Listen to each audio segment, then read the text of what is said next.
actually just said, Daddy's not coming home. He is in heaven. I saw this site when it was the hell. I saw this site when it was the end of the world. So this building is like music to me. I love it. This is the story of the making of the 9/11 Memorial. A behind-the-scenes look at how it was accomplished, from idea to installation. There's no bigger honor. There's nothing I can ever do that would top this. We're going to bring the world inside here very soon. It feels wonderful to see it come together.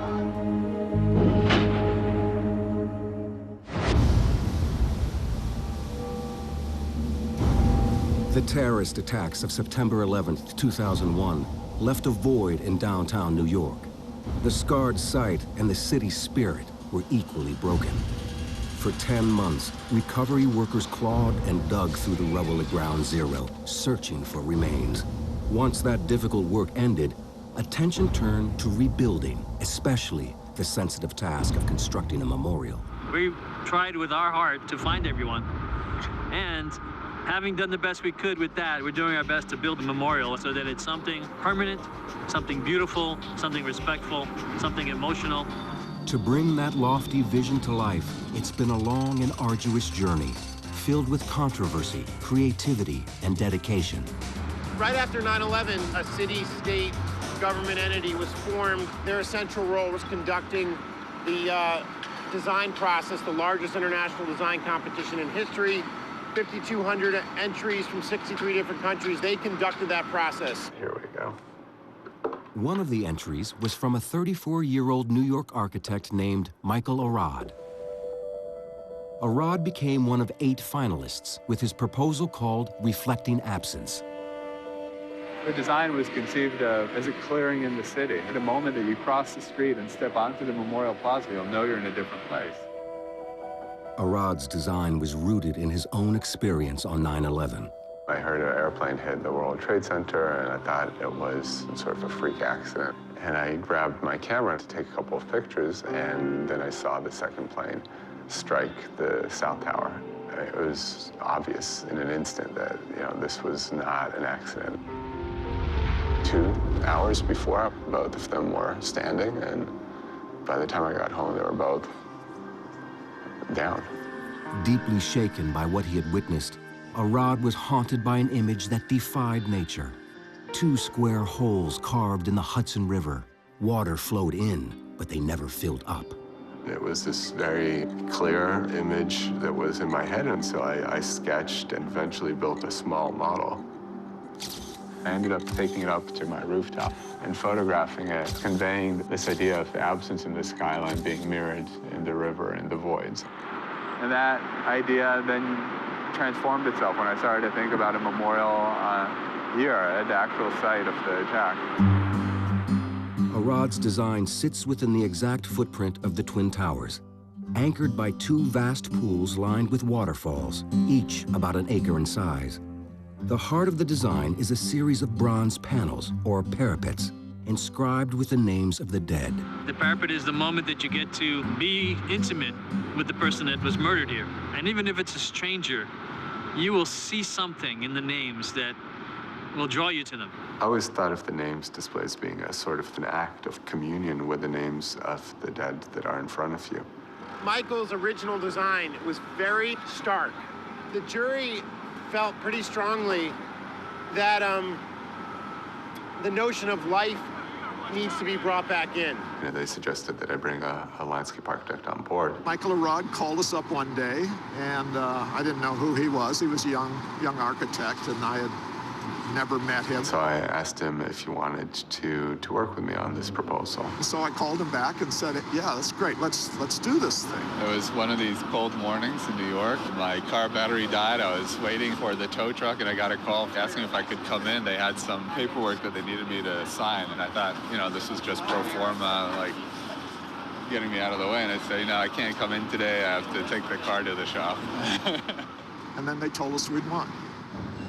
But to transform the memorial from blueprint to building took more than 2 years.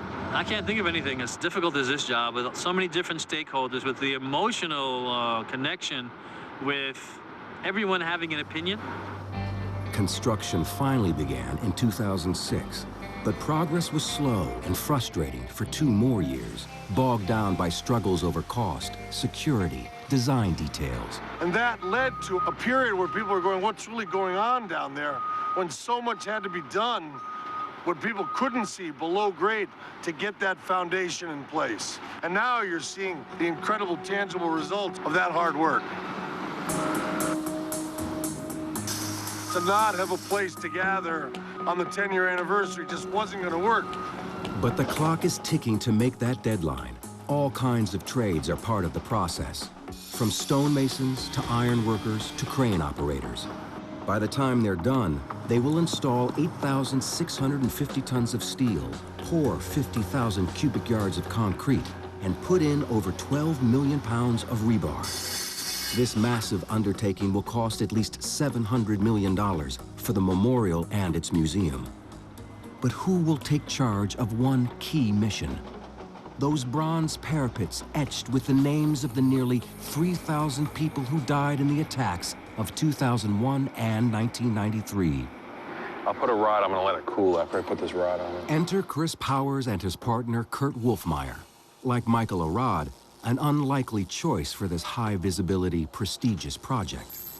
KC Fabrications may be just a 2-man company, but in late 2009, with the construction clock ticking, they blow away the competition with a simple and elegant idea. There was a mock-up in the Brooklyn Navy Yard. So Kurt and I went down, and all the other bidders were there as well. They mentioned while we were there about no folding of the parapet.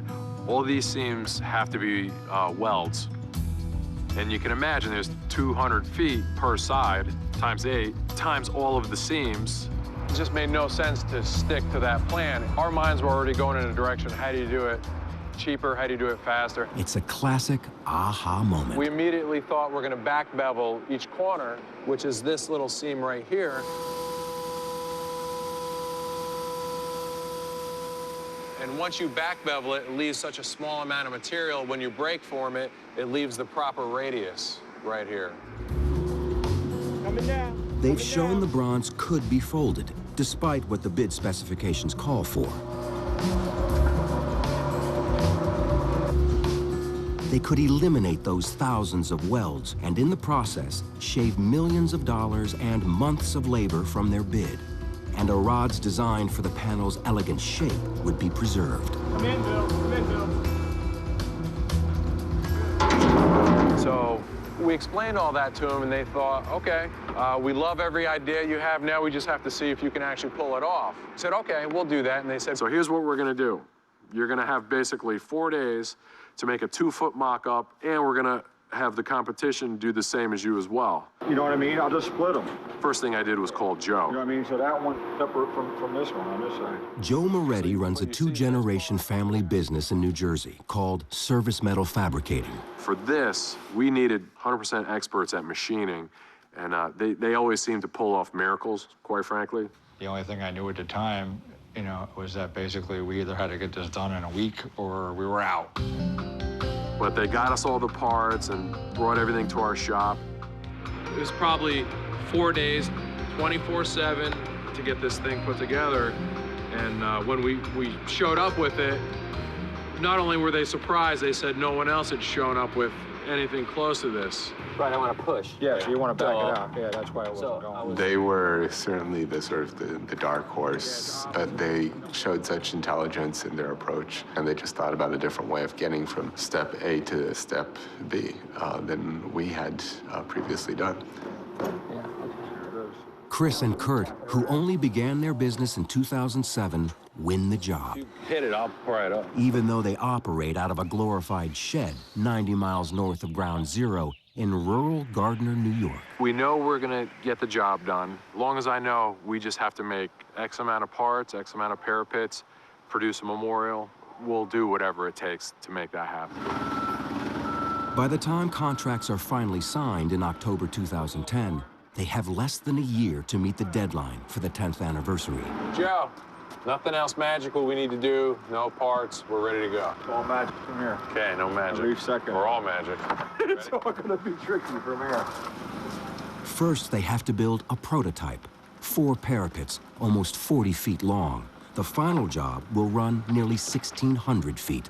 It's a scale mock-up of a corner that's on site. We're going to test many things in the fabrication. And then once we figure it out here, it'll be a lot easier on site. I mean, we can push it over there. That's good. It all goes back to the schedule. There's just not a lot of time to do this, so we have to make sure everything's perfect here. Looks like it's lined up in this direction. It looks like Perfection is what they will need. Their first big milestone, unveiling the prototype for the memorial's board and executives, is less than a month away. Okay. Can you check that corner for me? Sure.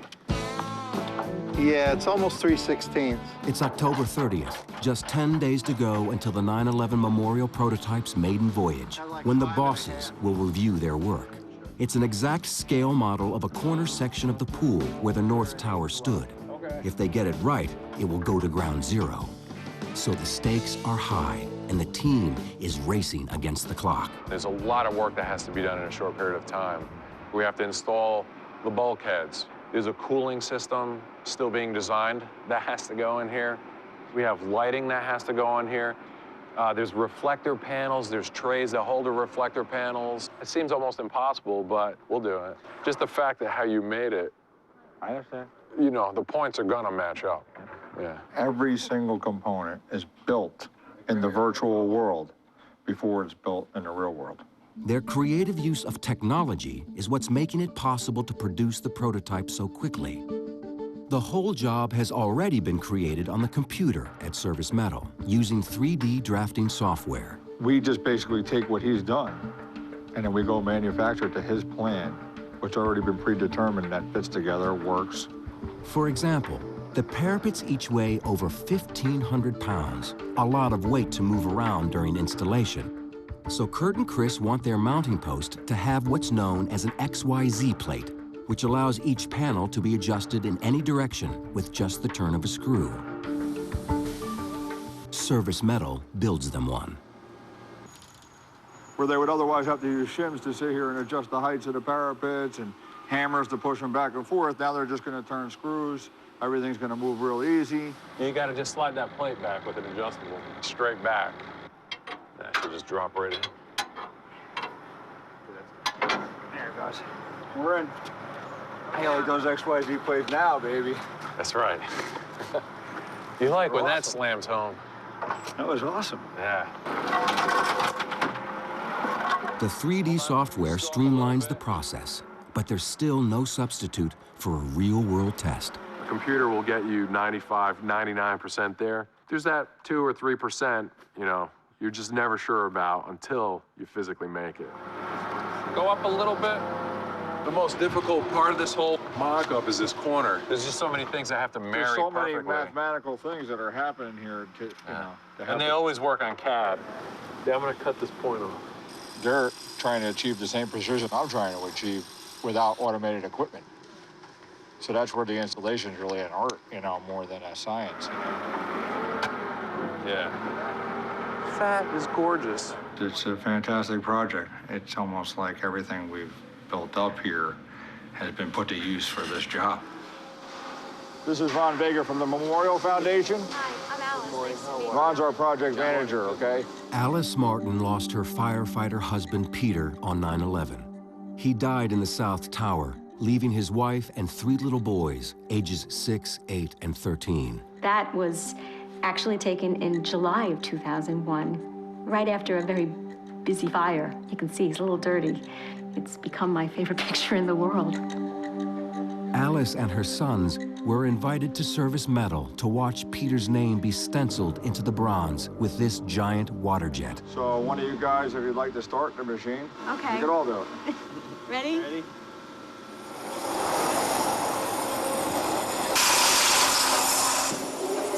As a fireman's wife, you kind of keep it in the back of your mind, well, something could happen, but at the same time, you say, oh, nothing is ever going to happen. And I remember going down to my kitchen at 4 a.m. and realizing this is real. Wow, unbelievable. Touch it. They'll be the first ones to touch it. You should be there. You guys. The worst thing is when you lose a loved one and you worry that they will be forgotten. We got you. We got that covered. They will not be forgotten. But when a family comes, it's somber in some ways, but in other ways it's very invigorating, and it kind of gives us, and not only me, but I think it gives my whole crew a boost. Where you see the raised letters, we basically just cut away the material we don't want and leave the letters behind. The memorial panels have two distinct kinds of lettering. The names of the victims, like Peter Martin, are incised, cut all the way through the metal. You can see that these start to develop. But identifiers, like flight number or fire company, are embossed or raised. Now this is going to take the letters to another level of detail. They go from very large cutters to rough it all out, and then slowly they get to a smaller and smaller tool. This tool looks like it's even too big to do the center of the A, but it'll probably do some of the center of the D. Before the machine ever pierces the metal, a computer program has done it first. Each one of these lines represents a cutter going around that particular part. And the more tool paths you make, the smoother it looks in reality. So what we can do here is we can simulate all the cutter action on the machine before the machine does it. Every day that I work on this job, I have that same feeling. And a lot of those people that died in there were our age, and they were our friends, and they were friends of our friends. So it's a very emotional job. By early November at Ground Zero, the memorial pools are taking shape. Derrickmen hoist 400-plus pound slabs for stone setters to clad the 30-foot deep basin with a black granite called jet mist. Each pool will have a total of nearly 2,500 pieces. A few of them were not quite up to the standard that we have for this project, so they had to be replaced. They still have to do this one, right? They haven't swapped it out yet. Okay. It's a privilege to be able to bring this much care and consideration to every small aspect of the memorial. Pressure's all on Christine because, you know, she's the genius patina person, and at the moment, I'm muddling along trying to help her. The finished surface of the bronze, called patina, is a kind of permanent chemical paint, and it's all about craftsmanship. There are certain recipes that it's very evident that this alloy just loves. It just totally takes it. So, you know, I am looking for that. You know, that to me is a very sound home run, so to speak. It looks great. Yeah, I'm really happy with you. It's gorgeous. I was really trying to pay attention to the very small areas. I jimmy-rigged a special brush for this. I kind of cut down a brush that just has a few bristles. Yeah, this looks really good. A lot to do this week. It's okay, Yeah. Okay, one more cut and then we'll know. Finally, it's November 9th. Tired but fueled by adrenaline, the team spends all day fine-tuning and tweaking. Everyone is just double-checking everything to make sure it's correct. So we're checking the dams, we're checking the doors, we're checking the lights, and we're checking the reflectors. You ready? Yeah, let's lift it up. On my side. Going up. Catching the angle in the back. Can we get that up a little bit? Here, I'll help you out. I know exactly what to do. The idea of having a prototype or a mock-up is to have the problems happen. You want them to happen here. You're not going to come down anymore. You're good. That did it. Nice. If we encountered them while we were doing the installation on site, that'd set you back months. November 9th, 2010 is a double benchmark for the memorial. The North Pool waterfall is tested for the very first time. It was beautiful. When the sun hits it, it actually looks like bits of diamond. And then you'll see a rainbow dance from one side to the other side. 16 mechanical pumps will recycle all the water in both pools at a rate of 52,000 gallons per minute.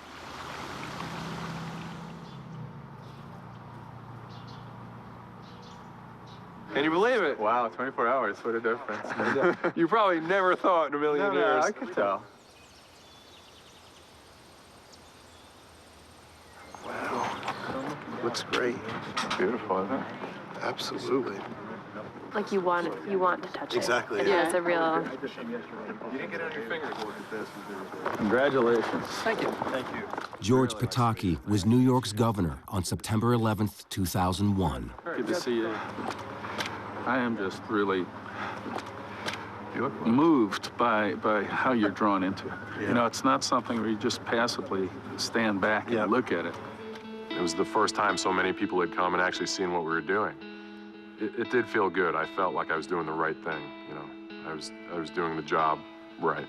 We had a bidders meeting at the mock-up at the Brooklyn Navy Yard, and they came, and I was like, they seemed like such long shots. And actually, on the way up here, I was like, I'm so glad that it worked out. You were kind of a long shot too, Michael. Yeah, a lot of long shots. A lot of long shots, but it turned out just tremendous.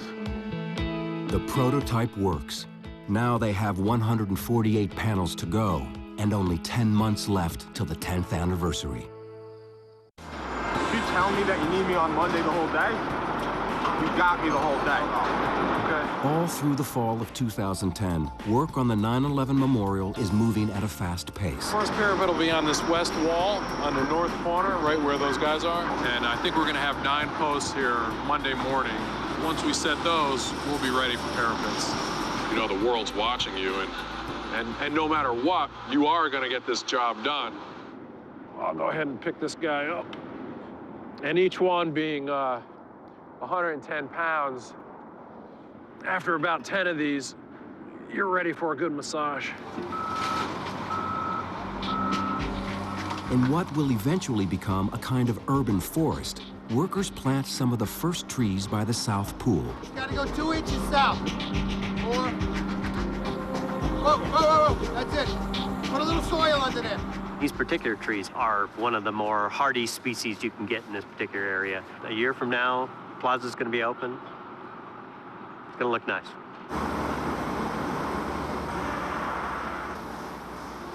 That's the last weld. That's number 24 of 24.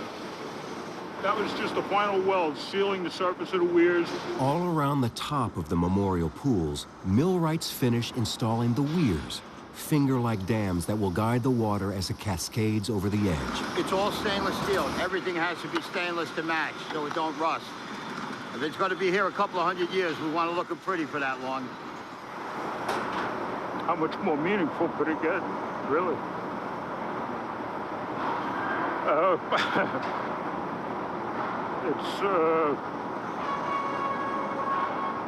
I'd do this one for nothing, really.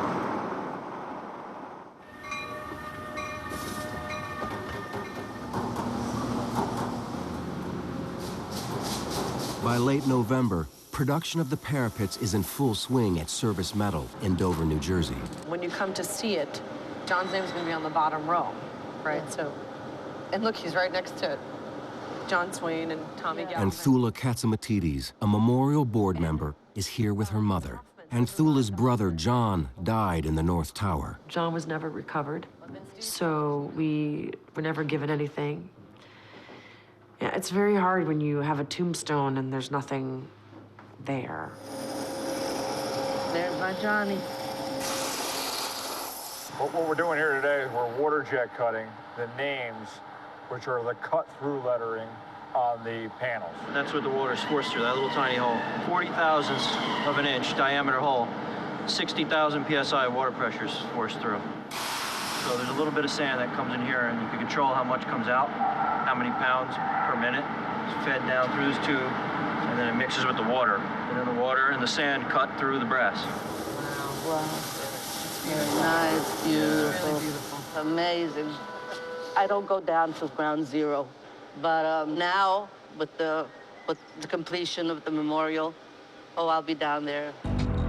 So, just unpack these guys? Now the team's next deadline looms. The first batch of completed parapets must be installed at Ground Zero in less than 4 weeks, by early January 2011. So far, everything's going exactly how I hoped. So I hope I didn't just jinx myself. But there's a problem they need to solve. The bronze can get as hot as 200 degrees in the summer heat. Let's just see if we can go past. It was only after the memorial's design was locked, they realized the panels would need a cooling system. I've personally touched the panels in the summer, and it is too hot. A glycogel run through flexible hose will flow into a series of copper pipes and regulate the temperature year-round. But the add-on is awkward. The different trades have been struggling to make it work since early fall. Things are butting into things. You just have to marry so many different pieces together. The problem is with the way that pipe fits in here. It's December 22nd. Installation D-Day is less than 2 weeks away. They still haven't mastered that cooling system. I just worry like we're pushing a car and we hit a bolt and the thing just goes, yeah. I lose a lot of sleep still worrying about making a date. You know, we haven't even had all the problems yet we're gonna have. Why crack until you have to, right? I'm too tired to crack at the moment. Next week will be a big week, you know. Yeah, next week's gonna be crazy. We'll really see something next week if it's gonna happen or not. With hard work and a bit of luck, they make the January deadline.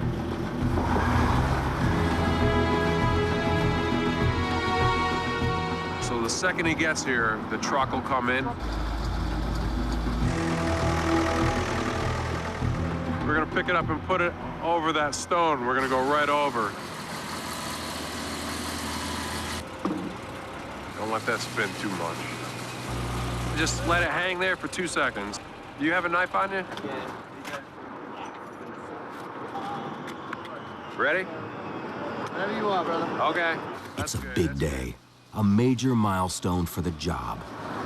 All the mock-ups, all the studies, everything, to actually see it installed, that's exciting. It's really exciting to see that. Wait. You're in, Chris? Keep going. Onward from here, I can't wait. Number one's in, we only have 99% more to do. But Mother Nature isn't helping. With frigid temperatures and 7 major storms, January 2011 turns out to be the snowiest in New York's history. My hand's frozen. But you have to take your gloves off to really adjust these, and then your hand turns into a little ice block in 20 minutes. Digging that. You gotta give it back. Man, putting that right in my pocket. Jeez. If the weather is brutal, coordination at the site can be too. This day, Chris has been waiting 3 hours just to get his truckload of parapets inside the gate. You'll see him trying to maneuver into here, and it's gonna be really tricky. I already walked the driver over, and he kind of looked at me like, are you crazy? We gotta just move all this out of here. Ready? Go. So he can kind of swing like that now. I'm stressing out now because I want to get this done, so I'm just pissing away money.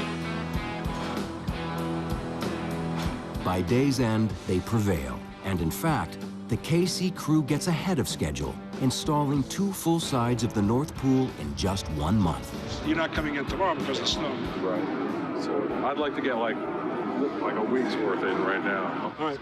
Okay? The pace of work in the mechanical spaces below ground, 70 feet down to bedrock, is as active as above. See, we're concentrating on all the overhead mechanicals, ductwork, conduits, piping. It's all the domain of Lou Mendez, who has a long history at Ground Zero. I was here 9/11, 2001. Then I stayed here for a year. I ran all the field operations for the cleanup. So I thought that was the biggest job that I had ever done. And now this is the biggest job.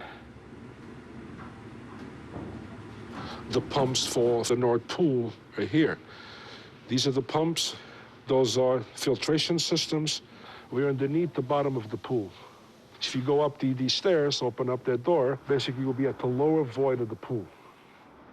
Back above ground, construction hits a snag. In early February, some faulty waterproofing is discovered that must be fixed before any more parapets go in.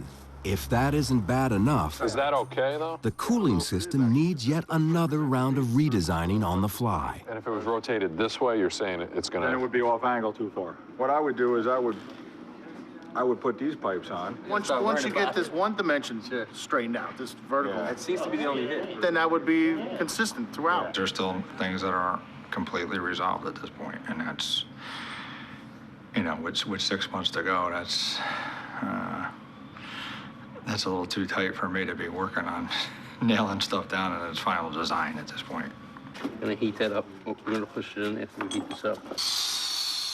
They finally figure it out. But the solution involves retrofitting every single panel, including the ones they've already installed at Ground Zero. Okay, this one's ready to come down. We started this 11 weeks ago doing the first remediation. Now we're doing it basically again. Every single parapet 100 of them are done, and they all had to be rebuilt plumbing-wise. Now we have this, and it should work fine. You know, 3 strikes, you're out, but now the 3 strike is gonna work. Hey, Mike? It better. With all the delays, no new parapets have been installed in 3 months. They're piling up at KC. These are basically all ready to go. This is the North Pool just sitting, waiting to be installed. There are only 18 weeks until 9/11/11. Failure cannot be an option. When is the knee wall going? Soon, but I think they actually have to take some of these pieces out. As the countdown to the 10th anniversary continues, architect Michael Arad and Memorial President Joe Daniels make regular site visits to monitor progress. Right here, there's a lot that needs to happen before it's done. Do we have enough time, you feel like, with schedule and all that? Yeah, but we don't have any time to waste. It's true. The anxiety level is pretty indescribable. I mean, there is no margin for error left in the project. We're gonna lift it up, you slide it under. In mid-May, the KC team finally gets the green light to resume installing new panels. Keep coming 5 on the cable, keep taking it right. Keep it coming on the cable, keep coming on the swing. And hold that right there, hold everything. Okay? There we go. Yep. At last, both the work and the weather have turned a corner. Come on down about 2 inches, Jerry. Okay. Hold that, hold the Hold load. that. Keep coming. A little more? Nope, you're good right there, we're good.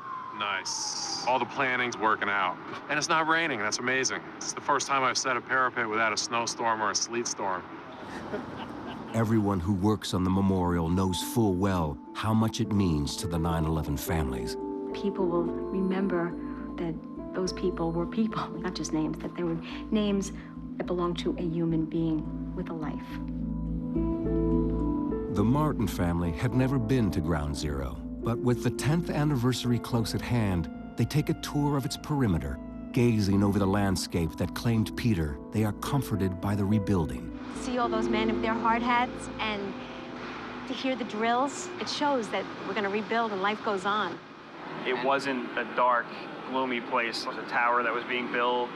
It was the complete opposite of destruction. It was construction.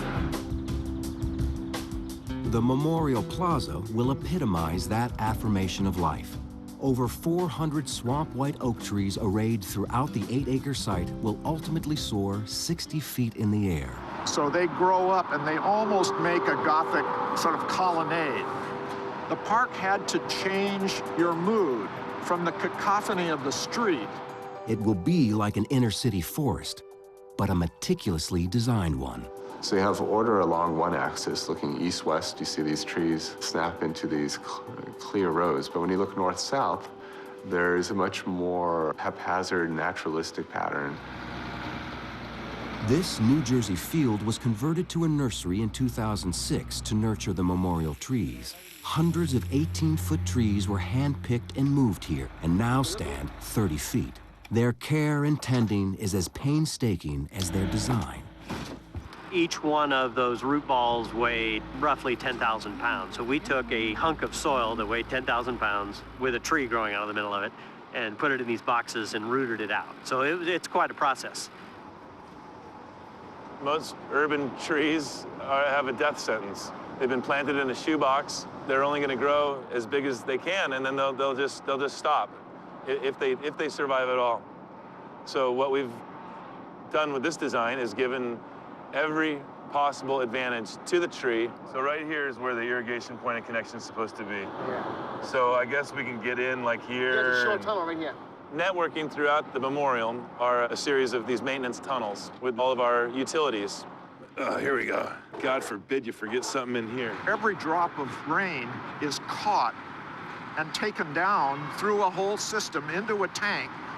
And then that water is used again to irrigate the ground cover and the grass and the trees.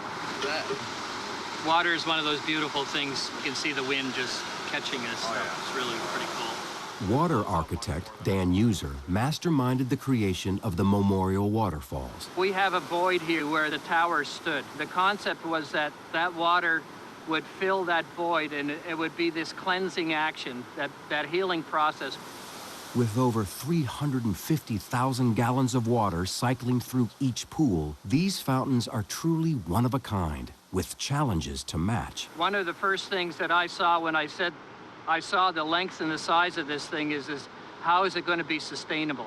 Dan came up with this idea of these fingers, which would let the water through, but not use as much water. The fingers of water hold their visibility and the uniformity all the way down from the top to the bottom, and so you can get away with a lot less water.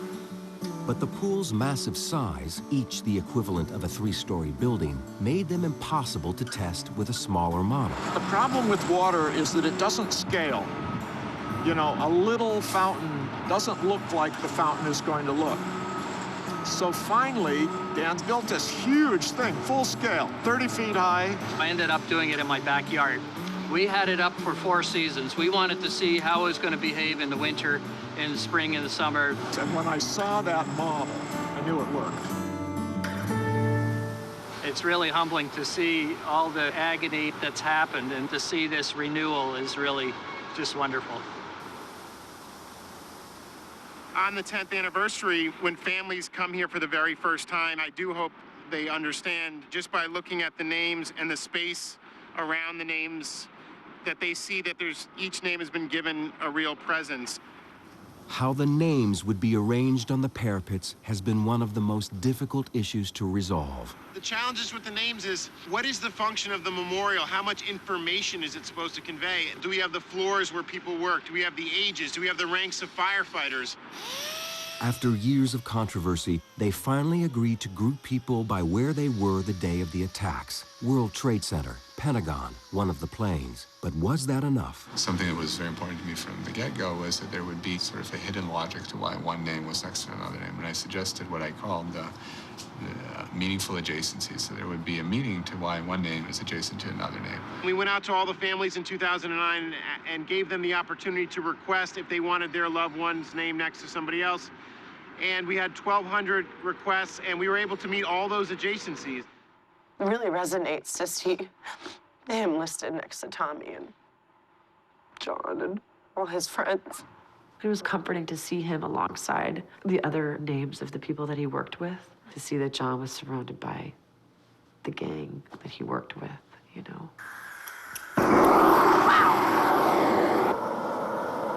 And Thula Katzimatidis has come to KC to be an intimate part of the process herself. To be working on my brother's name, to know that my hand is involved in the memorialization of him is just, was an awesome feeling. That's good on your height right there, Jerry. Take it right. Swing, get you away from the trees. You can boom it back to you.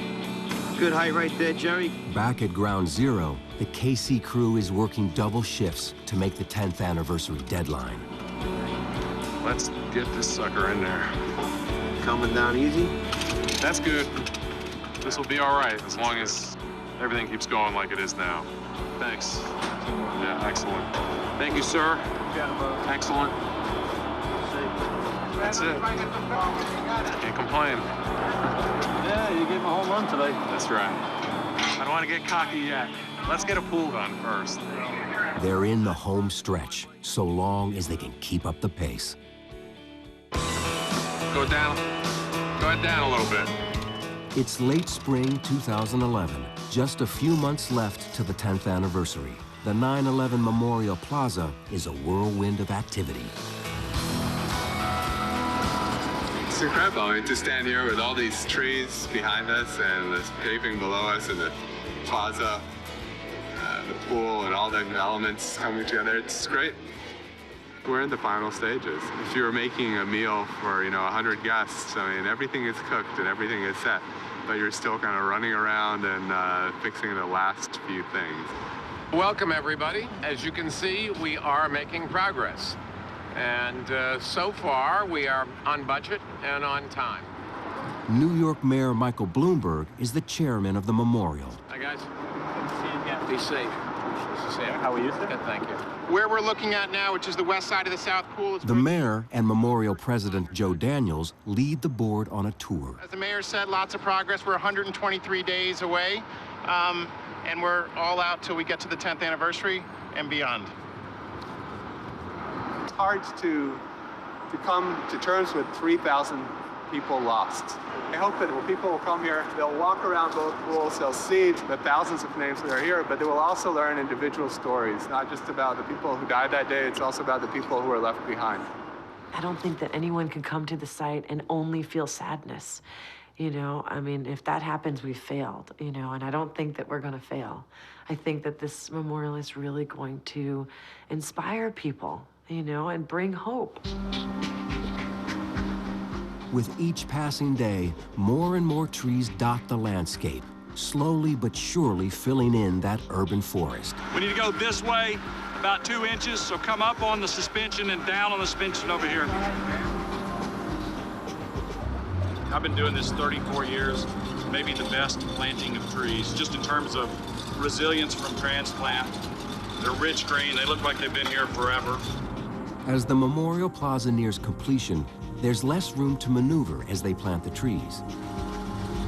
So environmental design custom builds a contraption to snake through the site and get the job done.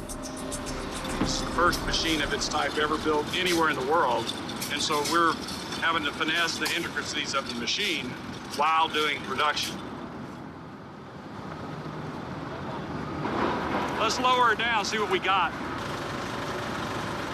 That's good. Let's go the other way. Come down a little bit, just a little. Perfect.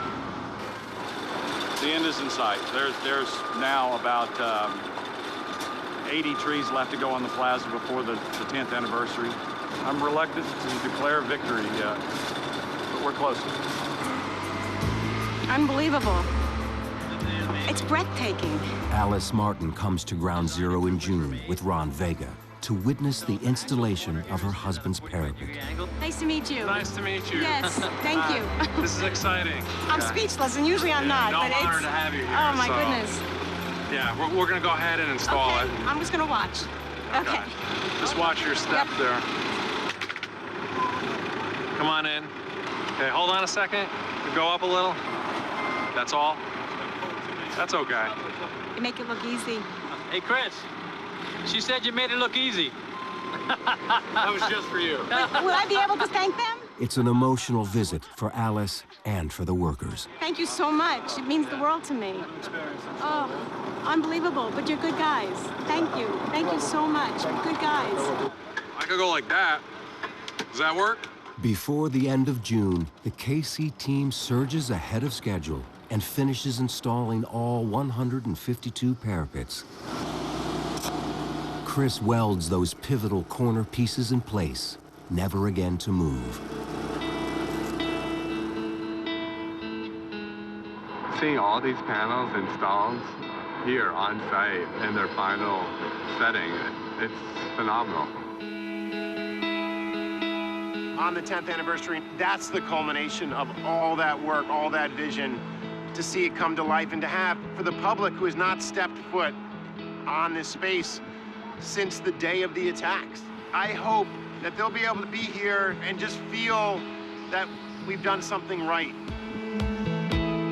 For me, a great day is going to be when I can stand back and watch the family members walk up to the parapets and touch them, see them smile and feel good about it. That's what I want to see. So the circle is complete. From the ashes of 9/11 arose a vision of remembrance and rebirth. And now the vision is a reality, brought to life by that resilient American spirit, which 9/11 perhaps bent, but did not break.